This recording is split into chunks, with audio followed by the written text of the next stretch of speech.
Welcome back. Well, we do have showers in the forecast tomorrow. Thereafter, plenty of sun. And speaking of the sun, we have that solar eclipse just less than a week away. So let's bring it over to the Kiwo, Mr. Ricky, and we'll be looking at that eclipse around 1:46 in the afternoon next Monday. About 88% of the sun will be blocked, which is a little bit more than the solar eclipse we saw in October.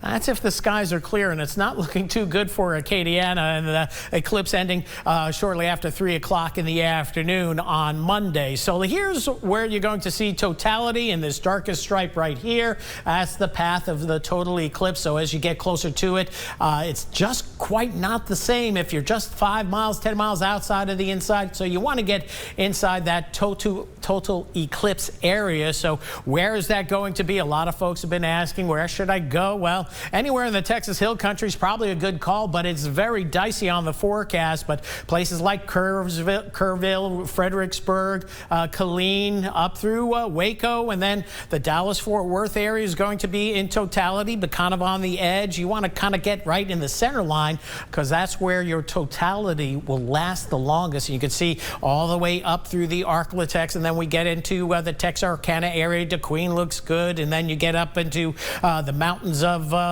portions of it, and this is where it would probably be really pretty across the Ouachitas as you get up through portions of Arkansas and northwestern Arkansas, and then points to the north and east. You want to see this whole entire movie? Just go to my Facebook page. Now the question is, how is the weather going to be? And the Euro is somewhat optimistic on cloud cover for the path of totality. Again, this is next Monday. And then you look at the GFS model, and this is the latest GFS model run. It's got lots of clouds across Texas, all the way up through much of the Ohio Valley.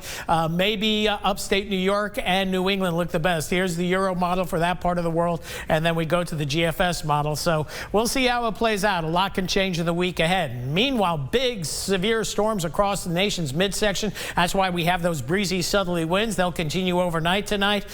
Temperatures low to mid 70s. Then for tomorrow, plenty of clouds, maybe a few intervals of sun. Temperatures get into the lower 80s. We're going to see scattered showers, perhaps a thunderstorm as we get up towards Avoyelles Parish, but they'll be pushing off to the north and east. Most of us see about a 30–40% chance of scattered showers thereafter, clearing out tomorrow evening, and we'll be heading down into the lower 50s for sure. And then a beautiful day for Wednesday, and that continues into Thursday as well, with nice cool nights and nice and sunny and mild afternoons. As for rainfall, don't expect much, but I'm showing you this. That does show most areas of Acadiana seeing some little measurable rain, but again, it's not going to be a 50 or 60 or 70% type of day. It's going to be more of a 30–40% type of day. Upper 60s, lower 70s your low tonight. Tomorrow, lower 80s. And then tomorrow evening, we'll see that cooler air coming on in. We'll dip down into the lower 50s, perhaps upper 40s for the northern portions of Acadiana. And then for Wednesday afternoon, lots of sunshine,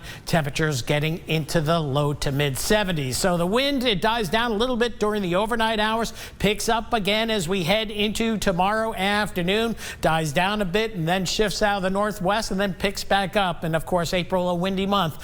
A lot of fisher folk ask me, when is that wind going to die down? Just wait till May. April's always a breezy month for us. Lower 70s overnight tonight, a few sprinkles in some of the clouds coming in from the Gulf of Mexico. And then for tomorrow, another mostly cloudy day, maybe a few breaks in those clouds. If so, we'll get up to about 84 or 85 for sure. Quick passing showers, and then by day's end, we do see clearing coming in from the west. So that is the good news. We'll see skies clearing out going into tomorrow night. Gorgeous days Wednesday, Thursday, Friday. The weekend clouding up again, but looks dry. And then look out for early next week, showers and thunderstorms and an unsettled weather pattern for the eclipse, and looks like Tuesday and Wednesday at least of next week as well. That's it for weather for now. We'll have more a little bit later in the show.